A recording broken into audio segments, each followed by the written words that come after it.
ভুট্টার আটা বড়া বানানো হচ্ছে।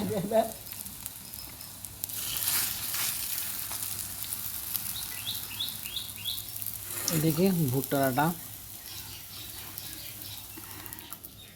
এই যে ভুট্টার আটার বড়া। ভুট্টার আটা বড়া কিন্তু ভালোই স্বাদ লাগে, নরম নরম হয়।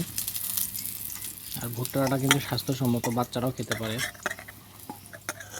অনেক যারা শিশু বাচ্চারা ভাত খেতে পারে না বা ভাত খেতে চায় না, তাদেরকে কিন্তু ভুট্টার আটা দিয়ে বড়া টড়া খাওয়াতে পারেন। বাইরের মধ্যে গোস্ত, মাংস, ডিম দিয়েও খেতে পারেন, ডিম দিয়েও বানানো যায়। ডিম দিয়ে বানালেও মজা হয় অনেক। অনেকে ডিম দিয়ে বানায়, কম করেই দিক। দেখি আব্বা একটা খাইতো।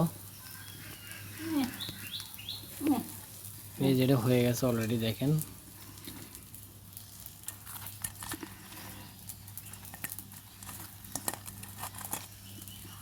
সেই হচ্ছে, সেই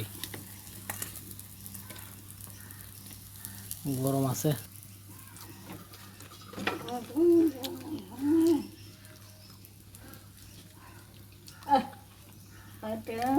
প্রচুর গরম।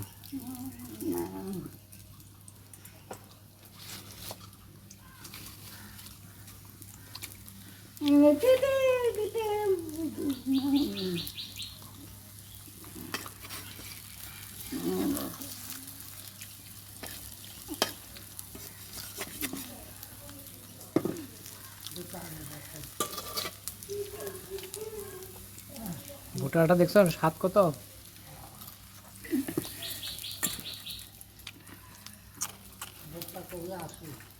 হয় না কয় কি ভালো লাগে না? ওরা ভাই কেটা খাই জিজ্ঞেস বাজে।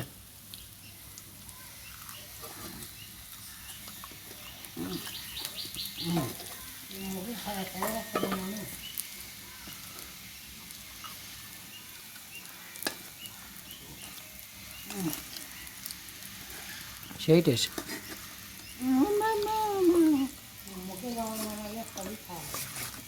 হুম।